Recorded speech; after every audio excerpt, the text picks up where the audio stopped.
Well, it's been 1 year since Afghanistan's U.S.-supported government fell to the Taliban. Despite initial promises of reform, women and girls have been largely banned from public life. On Saturday, the militants broke up a rare women's rally in the capital, Kabul. The Taliban fired warning shots and physically assaulted the women marching past the education ministry. The protesters were demanding food, freedom, and permission to work. Before the Taliban regained power, Afghanistan had seen democratic reforms and improvements to living standards. But as our next report shows, the gains made over 20 years were lost almost overnight. This was Afghanistan in 2001. After the September 11th terror attacks in New York and Washington, a U.S.-led military coalition invaded and toppled the Taliban in a matter of weeks. The group fled to neighboring Pakistan.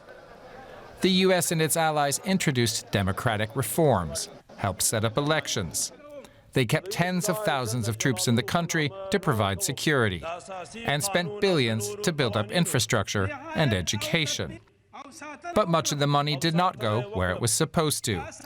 Corruption was widespread, and Western contractors also pocketed fat profits. Meanwhile, the Taliban regrouped and struck back.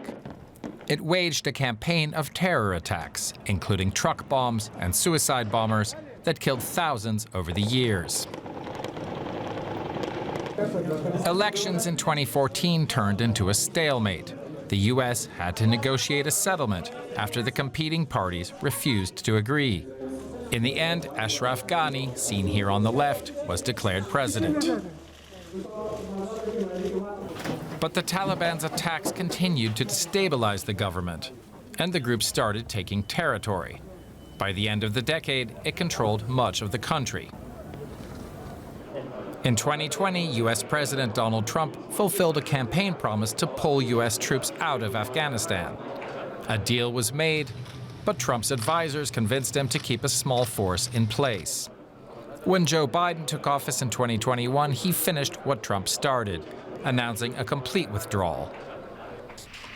Afghan security forces collapsed as the Taliban stepped up its attacks and rapidly took more territory.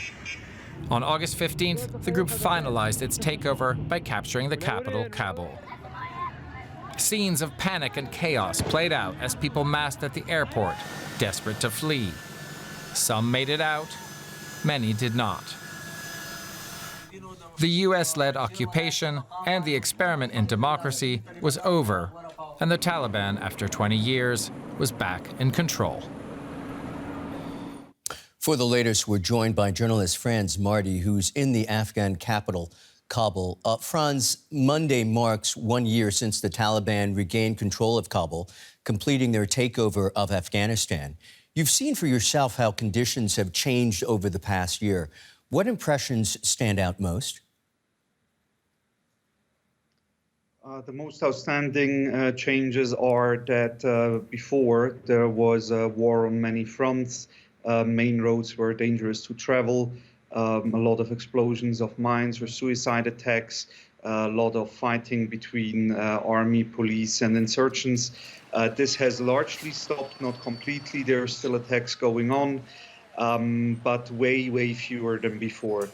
So this has improved. On the other hand, the economy collapsed. Poverty is much more widespread than before. Before it also existed, but it's much worse now. And the country becomes more isolated under Taliban rule, which causes an array of problems. Franz, as you well know, on Saturday, a group of women staged a rare protest in Kabul. How has life for women changed under the Taliban? Well, life for women has changed considerably.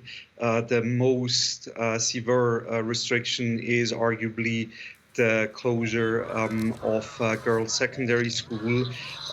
So girls can go to school until 6th grade, but not further on, which then, of course, also creates problem. They won't be able to go to university if they can't attend secondary school.